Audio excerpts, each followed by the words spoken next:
Hello friends, Pihu comics world में आप सभी का स्वागत है। कॉमिक्स की दुनिया से जुड़ने और बचपन की सुनहरी यादों में खो जाने के लिए चैनल को सब्सक्राइब करें। धन्यवाद दोस्तों। राज कॉमिक्स में पढ़ते हैं बाकीलाल का एक और मजेदार अंक जिसका नाम है बाकीलाल कंकाल लोक में। लेखक है जिसके तरुण कुमार भाई जी। बाकीलाल अपनी शरारतों से जिसने भगवान शंकर को भी क्रोधित कर दिया। भगवान शंकर के श्राप के कारण वह जिस किसी का भी बुरा करने की सोचता उसका हो जाता भला, लेकिन कंकड़ बाबा के श्राप के कारण बाकीलाल और विक्रम सिंह 84 लाख योनियों को भुगतने के लिए विवश हो गए। महाराज विक्रम सिंह बाकीलाल राक्षस लोक से एकाएक गायब होकर ये हम कहाँ पहुंचे हैं? पता नहीं महाराज। राक्षस लोक से निकलकर अब हम किस योनि में प्रवेश कर गए हैं? राजा विक्रम सिंह की निगाहें पड़ी वृक्ष पर लदे पके और रसीले फलों पर। बाकीलाल, पता नहीं अगली योनि में ऐसे पके रसीले फल खाने को मिले या ना मिले। इन्हें देखकर मेरे मुंह में पानी भर आया है। फल देखकर तो मेरा भी जी ललचा उठा महाराज जी। तो फिर देर कैसी बाकीलाल, आओ आगे चलकर फल खाते हैं। लेकिन ये क्या? दोनों के कदम आगे बढ़ते ही वृक्ष भी हो गया उतना ही पीछे। दोनों पुनः आगे बढ़े, वृक्ष पुनः पीछे हटा। बाकीलाल, यह कैसा तिलिस्म है महाराज? अब तो इन फलों को खाने की इच्छा और भी तीव्र हो उठी है मेरी, और मैं इन्हें खाकर ही रहूंगा अब। फिर दोनों वृक्ष के पीछे पीछे और वृक्ष उन दोनों के आगे शीघ्र ही। बस बाकीलाल, अब मुझ में एक भी कदम और आगे बढ़ाने की हिम्मत नहीं है। बाकीलाल मन ही मन सोचता है, यह सब इस मुच्छड़ के ही कारण हो रहा है। ना फलों पर इसकी गिर दृष्टि पड़ती और ना ही इन्हें देखकर मेरा भी मन इन्हें खाने को करता कि तभी एक हाथ आगे आया। यह फल तुम्हारे लिए है। विक्रम सिंह फल देखकर हैरान और फल वाले के हाथों की निगाह पड़ते ही बाकीलाल और विक्रम सिंह दोनों फिर से हैरान। फल खाओगे? सामने था एक सिर कटा कंकाल, और फल वाले की और निगाह जाते ही इस बार तो रोंगटे खड़े हो गए थे दोनों। बिना सिर का भूत? ओह, भूत लोग है क्या ये?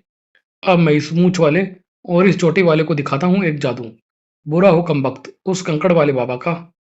कहाँ फंसा दिया मुझे भल मानुस को इस बन मानुस के साथ साथ। लाओ भाई, जब फल नहीं खाना तो क्यों ना वापस कर दो उस फल को। इस बार तो विक्रम सिंह गिरते गिरते बचा, क्योंकि फल की जगह उसके हाथ में था कंकाल का सिर। ओह, यह क्या? कटा हुआ सिर? महाराज फेंक दीजिए इसे। ये मेरा सिर है भाई, थोड़ी देर पहले फल के रूप में पेड़ पर लटक रहा था। बाकीलाल के मुंह से भी निकल गई चीख। ये देखो, ये रखा मैंने सिर अपने सिर के स्थान पर। मुझे कहते हैं सिरकट, और मैं हूं कंकाल लोक का चौकीदार। सिरकट? कंकाल लोक? तो क्या हम कंकाल लोक में हैं? संसार के सारे पापी केवल इसी लोक में आते हैं। ठीक इसी पल विक्रम सिंह की निगाहें पड़ी बाकीलाल के हाथ पर। बाकीलाल, ये तुम्हारे हाथों को क्या हुआ है? क्या हुआ मेरे हाथों को? मांस कहाँ गया मेरे हाथों का? बाकीलाल हैरत में। महाराज, आपके हाथ? मेरे हाथ भी हो गए हैं कंकाल जैसे। दोनों हैरान थे। कंकाल लोक में आकर हमारे शरीर कंकालों में बदल गए हैं महाराज। यह क्या हो रहा है बाकीलाल हमारे साथ? तभी गूंज उठा जंगल एक भयानक धाड़ से। बाप रे बाप, शेर भागो शेर! विक्रम सिंह की तलवार आ गई थी उसके हाथों में। हमने ना जाने कितने ही शेरों के सिर काटकर अपने सैन कक्ष की दीवारों पर शोभा बढ़ाकर रखे हैं। मगर महाराज, ये शेर तो सामने देखते ही राजा विक्रम सिंह के पसीने छूट गए थे। ये कैसा शेर है? कहा कि लाल, कंकाल लोक में शेर ऐसे ही होते हैं महाराज। और ये वो ही है, मेरा पुराना दुश्मन विक्रम सिंह। सामने खड़ा शेर मन ही मन सोच रहा था, विशालगढ़ के इंसानों का गरम गरम मांस और गरम गरम खून इसी की तलवार से छीना था मुझसे, आज आया है मेरे पंजों के सामने। शेर गर्जा, अब इसकी हड्डियां चबाकर खाऊंगा मैं। अपने साथ साथ मुझे भी मरवाएगा ये मुच्छड़ सिंह। धक्का देता हूँ इस कमबख्त को आगे की ओर। बाकीलाल ने विक्रम सिंह को पीछे धकेल दिया और खुद भी दूर जा पड़ा, जबकि दोनों पर छलांग लगा चुका शेर आकर गिरा धाम से नीचे। आई, मर गया रे मैं। शेर को उठने का मौका नहीं मिला। यह क्या लिपटी गई है मुझसे सूंड सा? बाप रे बाप हाथी! अब गया तू बेटे शेर, हो गई तेरी शेरनी विधवा। ही ही, मैं भी इसी राजा का हाथी था, नाम था मेरा हीरा। अपने पांवों तले सैकड़ों को कुचला है मैंने। उफ, अगर ये हाथी समय पर ना आता तो। महाराज हाथी, अब तू भी नहीं बचने का। वो तो मैं तुझसे देखते ही समझ गया था। कंकाल हाथी ने शेर को मार डाला है महाराज, पर हम बच गए हैं। मर गए? ये हाथी तो हमारी ही ओर आ रहा बाकीलाल। यह हमें भी अपने पांवों तले कुचल डालेगा क्या? भागने का तो समय था ही नहीं। ये तो सूंड उठाकर हमें प्रणाम कर रहा है महाराज। वाह, इस हाथी का ये अंदाज बिल्कुल हमारे स्वर्गवासी हाथी हीरा से मिलता जुलता है। मैं वही हूँ, समझो तुम दोनों। आज से मैं इसे हीरा ही कहकर बुलाऊंगा। क्यों हीरा, तुम्हें हमारी मित्रता स्वीकार है ना? इसे स्वीकार है महाराज। अब यह हमें अपनी पीठ पर बैठने का संकेत कर रहा है। वाह, मजे आ गए। दोनों उसकी पीठ पर सवार होकर चल पड़े। ये कंकाल लोग तो बड़ा विचित्र है बाकीलाल। हाँ महाराज, आपसे भी ज्यादा विचित्र है ये। उन्हीं दोनों कंकाल लोग की दो बस्तियां कुकुरमुत्ता और म्याऊमित्ता में दुश्मनी छिड़ी हुई थी। दोनों आपस में झगड़ रहे थे, मारकाट मची हुई थी। काट डालो सिर इन सभी के, मार डालो इन्हें। तेरा सिर महाराज आर्तनाद को भेंट करूंगा मैं। मारो इन सभी को। कुकुरमुत्ता दल के लोग म्याऊमुत्ता से अधिक शक्तिशाली थे और उनका प्रिय आहार था म्याऊमुत्ताओं का ताजा ताजा दिमाग। आह, चट चट, वाह, मजा आ गया दिमाग खाकर। कुकुरमुत्तों के आक्रमण से घबराकर म्याऊ मुत्ते गए अपने गुरु लठ कपाल की शरण में। हमारी रक्षा करो गुरुवर। ओह, तुम सभी। गुरुवर लठ कपाल ने भी अपने ईष्ट देव की आराधना की। ईष्ट देव प्रसन्न हुए और प्रकट हुए। वर मांगो पुत्र, म्याऊ मुक्ताओं की रक्षा कीजिए भगवान। इन्हें कुकुरमुत्ताओं से बचाइए। म्याऊ मुत्ताओं के स्वादिष्ट व तेज दिमाग को खाने के लिए ही कुकुरमुत्ता रात्रि में घात लगाकर उन पर आक्रमण करते हैं। आज से म्याऊ मुत्ते रात्रि को अपना सिर उतार कर फलों के रूप में पेड़ों पर टांग सकेंगे और जब चाहे उन्हें उतार कर वापस भी लगा सकेंगे। इस प्रकार बिना सर के म्याऊ मुत्तों को कुकुरमुत्ते कोई हानि नहीं पहुंचा सकेंगे। हाँ, इन्हें दिन में अपनी रक्षा स्वयं करनी होगी। इतना कहने के साथ ही इष्ट देव वहां से अंतर्ध्यान हुए। इस प्रकार म्याऊमुत्ता दल के लोग कुकुरमुत्तों से अपनी रक्षा करने में सक्षम हो गए थे। वह विचित्र हाथी राजा विक्रम सिंह और बाकेलाल को लेकर पहुंचा म्याऊमुत्तों की बस्ती में। बाकेलाल, यह हाथी हमें कहाँ लेकर जा रहा है? राजा मेघनाद ने भी देखा वह दृश्य। ये कंकालू के लोगों को साथ लेकर आ रहा है यहाँ महाराज। ये दोनों तो वही हैं। इनसे भयभीत होने की कोई जरूरत नहीं है महाराज। ये शायद अपनी बस्ती की राह भूलकर यहाँ पहुंचे। ओह सिरकट, इस कमबख्त के कारण मेरी टांगे अभी तक दर्द कर रही है। तब तक कंकालू उर्फ हीरा नीचे बैठ चुका था। बाकेलाल, ये तो मित्र लगते हैं, इन्हें अपना परिचय दे देना चाहिए हमें। तब तक राजा मेघनाद आगे बढ़कर बोला, कंकालू, तुम्हें यहाँ लेकर आया है, इसका मतलब कि तुम हमारे शुभ चिंतक हो। मैं इस बस्ती म्याऊमुत्ताओं का राजा मेघनाद हूँ। तब राजा विक्रम सिंह ने अपना और बाकेलाल का परिचय दिया। सहसा बाकेलाल को कुछ याद आया और वह बोला, महाराज, मैं अभी तक एक रहस्य नहीं समझ सका कि हमारे आगे बढ़ते ही फलों का वृक्ष हमसे दूर क्यों भाग रहा था। अगर ऐसा ना होता तो तुम वह फल तोड़कर खा लेते और ना जाने हम में से वह सिर किसका होता। मेघनाद ने उन्हें सारी कथा कह सुनाई और फिर बोला, कल से देवता पूजा आरंभ होगी, जिसके बाद हम 4 साल से सो रहे अपने भाई सिंहनाद को जगाएंगे। वाह, मैं भी देखूंगा सिंहनाद को कैसे जगाते हैं ये सभी। कमाल का होगा यह सिंहनाद भी। राजा मेघनाद ने आदेश दिया, सिरकट, इन दोनों के आतिथ्य सत्कार में कोई कमी न रहने पाए। जो आज्ञा महाराज। मेघनाद के जाते ही बस्ती के बहुत से म्याऊमुत्तों ने दोनों को चारों ओर से घेर लिया। वाह, ऐसी मूछें तो एक भी म्याऊमुत्ते की नहीं है। ओए, मेरी मूछों को छोड़ और जरा इसकी तो देखो। ही मेरी तो हंसी ही नहीं रुक रही है इसकी मूछें देखकर। सोते में चूहे कुतर गए होंगे बाकेलाल की मूछों के बाल। हा हा। और बस, बाकेलाल की शैतान खोपड़ी क्रोध से कांप उठी थी। ये सब सहन ना कर पाई। अगर अपनी इस बेइज्जती का बदला ना लिया तो बाकेलाल मेरा नाम नहीं है। और फिर यह शीतल पे आपकी सारी थकान पल में दूर कर देगा। हमारे प्रिय अतिथिगण, शीतल पे, वाह, प्यास तो मुझे भी लगी है। दोनों ने एक एक गिलास उठाकर होठों से लगा लिया। बड़ा अजीब सा स्वाद है इसका। वाह, आनंद आ गया। क्यों नहीं आएगा, कंकाल लोक के सबसे स्वादिष्ट वह चूहों का अर्क था ये। चूहों का अर्क। अगले ही पल दोनों के पेट में पहुंच गया। सारा अर्क बाहर आ गया उल्टी के रूप में। ओह, ये क्या पिला दिया इन कमबख्तों ने हमें। बाकेलाल से दुश्मनी बहुत महंगी पड़ेगी इन्हें। फिर आरंभ हुई देव पूजा। मेरे पेट में भी अभी तक गुड़ा गुड़ कर रहा है चूहों का अर्क। और देवता पूजा के बाद म्याऊमुत्ता दल राजा मेघनाथ के नेतृत्व में चल पड़ा उस घाटी की ओर। मेरे भाई सिंहनाथ को जगाने के लिए भोपू व नगाड़े बजाओ। पिछले 4 वर्ष से सो रहा है क्योंकि बाकेलाल से इसका पाला नहीं पड़ा अभी तक। अगर मैं झाड़ू की एक सिक्की इसकी नाक में डाल दूं तो इसका बाप भी नरक में पड़ा जाग जाएगा। पर मुझे क्या पड़ी है। ओह, नगाड़ों से झंझना उठे बाकेलाल और विक्रम सिंह के कान। उफ, मेरे कान के पर्दे फटे जा रहे हैं। ओह, मुझे भी इसकी मूछें देखकर मजा आ रहा है। नगाड़ों और भोपुओं का असर न होते देख मेघनाथ ने आदेश दिया, कंकालू को चढ़ाओ भैया के सीने पर। कंकालू ने अपना पाँव सिंहनाथ के सीने पर रख दिया। मुझे ऐसा लग रहा है जैसे किसी चट्टान पर है मेरा पाँव। ये तो अभी भी सो रहा है। इससे निकट से देखता हूँ मैं अभी। अरे विक्रम सिंह जी, मेरे भाई की नाक के निकट मत जाना। लेकिन तब तक हो चुकी थी देर। ओह यह क्या, मैं उड़ कैसे रहा हूँ? बाकीलाल बचाओ मुझे। उफ, भैया की साथ के साथ उड़ रहा है ये तो। सिंहनाथ की साथ से उड़ा विक्रम सिंह, टकराया बाकीलाल से ताड़। उफ, मार डाला इस मुच्छर ने तो मुझे भी। सिंहनाथ को जगाने के प्रयास से सुबह हो गई और सुबह से शाम। वापस चलो, कल प्रातः मेरे भाई को जगाने के लिए हम पुनः यहाँ आएंगे। ना जाने अभी कब तक रहना होगा इस कंकाल लोक में हमें बाकीलाल। कंकाल लोक के इस भयानक वन की कुकुरमुत्ता बस्ती में महाराज की जय हो। आओ शंभूरी, क्या समाचार लाए हो? एक बुरा समाचार है महाराज। म्याऊ मुत्ते अपने साथियों की मृत्यु का प्रतिशोध लेने के लिए सिंहनाथ को जगा रहे हैं। और सिंहनाथ म्याऊ मुत्तों के राजा मेघनाथ का भाई है। महाराज अगर वह जाग गया तो हम कुकुरमुत्तों की बस्ती में तबाही आ जाएगी। और कल प्रातः की देव पूजा के बाद म्याऊ मुत्ते सिंहनाथ को फिर जगाने जाएंगे। यह सुनकर कुकुरमुत्तों के राजा आर्तनाद ने लगाया एक भयानक अठासा। हा, और सिंहनाथ भी तब भी नहीं जागेगा तब। सिंहनाथ केवल अपनी इच्छा से ही जागता है और सोता है। वह पिछले 4 वर्षों से सो रहा है। और क्या समाचार है समूरी? रात्रि को विश्राम को सभी म्याऊ मुत्ते प्रसाद ग्रहण करेंगे और फिर प्रातः उठकर अपने अपने सिर ग्रहण कर म्याऊ मुत्ते सिंहनाथ को जगाने का प्रयास करेंगे। शंभूरी, म्याऊ मुत्तों के कल के प्रसाद में तुम्हें मिलानी है बेहोशी की दवा, ताकि कल कोई भी म्याऊ मुत्ता अपना सिर उतार कर न चिपका सके अपने स्थान पर। और फिर रात्रि के समय उन पर हम हमला बोल देंगे। कल रात जश्न मनेगा कुकुमुत्तों की बस्ती में और सबको खाने को मिलेगा म्याऊ मुत्तों का दिमाग। बस्ती पहुंचने के बाद बाकलाल विक्रम सिंह आप भी इस देव का प्रसाद ग्रहण करें। क्या प्रसाद? कुछ ही दूर खड़ा प्रसाद बांटता दिखा शंभूरी।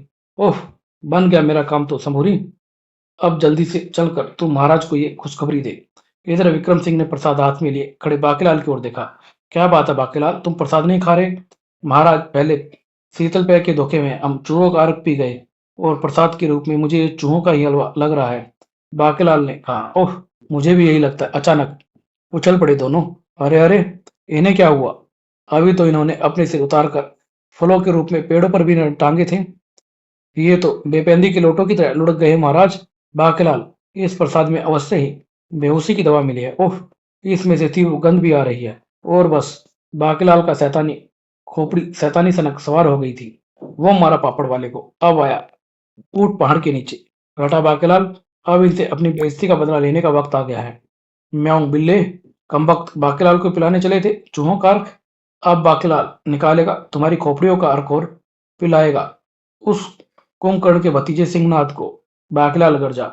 महाराज, मैं भी आया। अरे बाकीलाल, अकेले अकेले कहाँ जा रहे हो? हमें भी साथ ले लो जहां जा रहे हो। बाकीलाल शीघ्र ही लौटा। ये क्या ले आए बाकीलाल? इन्हें बोरा कहते हैं महाराज, और ये हमारा प्यारा हीरा है। बाके पहुंचा मूर्छित पड़े एक म्याऊं मुत्ते के निकट। बाकीलाल की मूछें देखकर इसकी तो हंसी ही नहीं रुक रही थी। ओह, अब पता चलेगा। बाकीलाल ने उसकी गर्दन मरोड़ी ली थी कि आ गई इसकी खोपड़ी मेरे हाथ में और ये गई इसकी खोपड़ी बोरे में। ये बाकीलाल क्या कर रहा है? जरूर इस बात में कोई भेद है, विक्रम सिंह सोचने लगा। बाकीलाल मूर्छित पड़े म्याऊं मुत्तों की खोपड़ी धड़ों से अलग करके बोरे में भरता चला गया। इनके सिर में ले जाकर दे दूंगा कुरकुम मुत्तों को और वे मुझे प्रसन्न हो जाएंगे।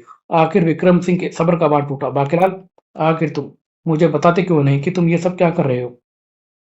महाराज, कुछ बताने का समय नहीं है। इनके लिए इनके सर धड़ से अलग करने में आप मेरी मदद कीजिए। ओह, विक्रम सिंह ने उस वक्त कुछ पूछना उचित न समझा। बाकीलाल अगर ऐसा कर रहा है तो इसमें कोई ना कोई रहस्य अवश्य है। फिलहाल मुझे भी वही करना चाहिए जैसा बाकीलाल कहता है।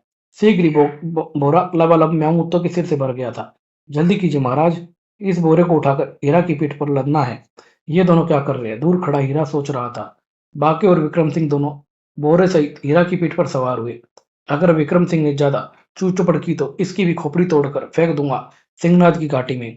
इधर आर्तनाद अपनी सेना के साथ। शंभूरी, बहुत बढ़िया समाचार लाया है रे तू। कूच करो कुकुरमुत्तों की बस्ती की ओर और फिर वह रही म्याऊं की बस्ती। यहाँ से चारों दिशाओं में फैलकर आक्रमण कर दो। बस्ती को चारों ओर से घेर लिया गया और शीघ्र ही तोड़ डालो इनकी खोपड़ियां। आज खाएंगे म्याऊं मुत्तों का दिमाग हम। लेकिन बस्ती में प्रवेश करते ही यह क्या, ये सब तो बिना खोपड़ी के कड़े हैं पड़े हैं। क्यों रे शंभूरी, तू तो कहता था कि सब बेहोशी की दवा मिलाकर प्रसाद खाकर बेहोश हो गए हैं। मैं सच कह रहा हूँ महाराज, प्रसाद मेरे सामने ही खाया था इन सभी ने। महाराज, इन सब में से दो अतिथि कहीं दिखाई नहीं पड़ रहे हैं, जिनका नाम है बाकीलाल और विक्रम सिंह। क्या? बाकीलाल और विक्रम सिंह? महाराज, मुझे तो लगता है वे दोनों हमारी योजना समझ गए होंगे और इन सब की खोपड़ी लेकर कहीं भाग गए होंगे या छिप गए होंगे वे दोनों। तब फिर यहाँ खड़े खड़े मेरा मुंह क्यों देख रहे हो कमबख्तो? जाओ उनकी तलाश करो और उनका टेटुआ पकड़कर मेरे सामने उपस्थित करो। मैं स्वयं भी तुम्हारे साथ चलता हूँ। सबसे पहले मैं उन्हीं दोनों बाकीलाल और विक्रम सिंह का भेजा खाऊंगा। इधर बाकीलाल और विक्रम सिंह कंकालू पर सवार हो जैसे ही पहुंचे सिंहनाथ घाटी के निकट। ये तो सिंहनाथ घाटी है। बाकीलाल यहाँ क्या करने आया? बस, कुकुरमुत्तों की बस्ती निकट ही है। चलते चलते सहसा कंकालू को रोका बाकीलाल ने। क्यों? ना लगे हाथों इस सिंहनाथ की खोपड़ी भी उतार लाऊं? अरे अरे, ये क्या कर रहे हो बाकीलाल तुम? और खोपड़ी से भरा बोरा सीधा जा गिरा सिंहनाथ की खोपड़ी पर। सिंहनाथ भयंकर गर्जना करता हुआ उठा। कौन है वो दुष्ट जिसने जगाया मुझे नींद से? फिर अचानक बुरी तरह चौंक पड़ा वह। मेरे भाई मेघनाथ का कटा हुआ सिर, और ये सभी सिर तो म्याऊं मुत्तों के हैं। अब की सिंहनाथ की निगाहें ऊंची उठी। ये दोनों कौन है? और कंकालू भी खड़ा है यहाँ पर। ये देखकर बाकीलाल के होश उड़ गए थे। बाप रे, ये तो जाग गया है। अब ये मेरी खोपड़ी का अर्क निकाले बिना नहीं मानेगा। बाकीलाल ने सिंहनाथ को जगा दिया है। ठीक तभी एक तरफ से उभरा तीर शोर। ये रहे दोनों, बाकीलाल और विक्रम सिंह, पकड़ो, बचकर न जाने पाइए। हीरा ने चिंगाड़ पड़ी। कंकालू किसी संकट का संदेश दे रहा है। इधर विक्रम सिंह भय से चिल्ला पड़े, बाकीलाल, ये तो हमारी ओर आ रहे हैं, अब क्या होगा? अब इधर ये कुकुरमुत्ते और उधर ये सिंहनाथ हमारा अर्क निकालकर बचे कुचे मलीदे को पापड़ बनाएंगे महाराज। कुकुरमुत्तों ने बाकीलाल तथा विक्रम सिंह को घेर लिया। बता चोटी वाले, म्याऊं मुत्तों के सिर कहाँ छिपा रखे हैं तूने? तू बता लंबी मूछ वाले, वरना तेरी दोनों मूछे उखाड़ कर झाड़ियां चिपका दूंगा मैं। कि तभी, अरे अरे, ये क्या हुआ? उफ, हाय मरा मैं। सिंहनाथ के जीवित रहते मेरे भाई और म्याऊमुत्तो का दिमाग खाएगा रे तू खटमल। ओह सिंहनाथ। सिंहनाथ को देखते ही कुकुरमुत्तो में भय फैल गया था। सिंहनाथ जाग गया है, सिंहनाथ जाग गया, भागो। भाग कर कहाँ जाओगे खटमलो? तुम भाग गए तो फिर मेरी भूख कौन मिटाएगा? 4 वर्ष की भूख का पूरा इंतजाम है रे यहाँ तो। हा हा, बचाओ बचाओ। कुकुरमुत्तो में भयंकर चित्कार उठी। आज तो बिना कुल्ला के खाने का नियम भी तोड़ना पड़ेगा मुझे। हाय रे सबूरी तू तो। कंकालू उर्फ हीरा भी पीछे नहीं था, जबकि बाके और विक्रम उसी पर सवार हो चढ़े थे। शाबाश हीरा, हीरा की टक्कर तो खा लो, दिमाग बाद में खाना तुम। शीघ्र ही सिंहनाथ आर्तनाद की पूरी सेना खाकर हजम कर गया था और उसने एक भयंकर डकार ली। हाजमे के लिए अब तुझे खाऊंगा रे, और तेरा सिर अपने भाई मेघनाथ को दूंगा तोहफे में। कुकुरमुत्ते दर्द से पीछे हटे। सिंहनाथ ने एक ही झटके में तोड़ डाली आर्तनाद की गर्दन। और फिर, तुम दोनों कौन हो जिन्होंने मेरे भाई मेघनाथ और पूरी बस्ती की रक्षा की? और बेचारा बाकीलाल, उफ बेटा बाकीलाल, सारी चाल उल्टी पड़ गई है। अब बचा अपनी गर्दन, वरना यह तुझे भी बिना चूर्ण के ही हजम कर देगा। सोच विचार करने के बाद बाकीलाल बोला, वह सब मैं आपके भाई मेघनाथ के सामने ही बताऊंगा सिंहनाथ जी। पहले उन्हें पुनः जीवित कर लीजिए। ओह, ये ठीक कह रहा है। फिर सिंहनाथ ने सारे सिरों को इकट्ठा करके बस्ती पहुंचाया और, मेरे भाई मेघनाथ, मेरे भाई सिंहनाथ, तुम जाग गए? ओह, हमारे सिर सही सलामत है। और फिर, मगर हम तो प्रसाद ग्रहण करते ही एकाएक मूर्छित पड़ गए थे। यह सारी करामात इस बाकीलाल और विक्रम सिंह की है। अगर समय रहते ये मुझे ना जगा देते तो आज तुम सब लोग कुकुरमुत्तों का शिकार हो जाते। क्या कहा? मेरी नहीं महाराज, यह करामात तो केवल बाकीलाल की है।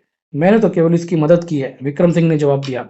और फिर तब, बस महाराज, जैसे ही आप सब मूर्छित हुए, आप सबकी रक्षा के लिए मैंने सभी म्यामुत्तों के सिर अलग कर सिंहनाथ घाटी में रख दिए, क्योंकि कुकुरमुत्ते सिंहनाथ घाटी में जाने का साहस तो कर ही नहीं पाते हैं। वाह बाकीलाल, अगर तुम ना होते तो आज हमारा संपूर्ण अस्तित्व भी समाप्त हो जाता। अच्छा भैया, भरपेट भोजन के बाद अब मुझे फिर से गहरी नींद आ रही है। मैं तो चला सिंहनाथ घाटी सोने को। बोलो सिंहनाथ की जय हो, विक्रम सिंह की जय हो। तू मेरा प्यारा ऐसे ही नहीं है बाकीलाल। विक्रम सिंह ने बाकीलाल को गले लगाया। बोलो बाकीलाल की जय हो। ठीक तभी दोनों हुए गायब। अरे अरे, गायब हो गए दोनों। मैंने इनके लिए चूहों का अर्क मंगवाया था। और पाठकों, अब तो ये सिलसिला चलता ही रहेगा आपके प्रिय पात्रों बाकीलाल और विक्रम सिंह के साथ। देखिए अगली बार आपको हंसाने गुदगुदाने कहाँ मिलते हैं ये दोनों। और यहाँ यहीं समाप्त। धन्यवाद दोस्तों।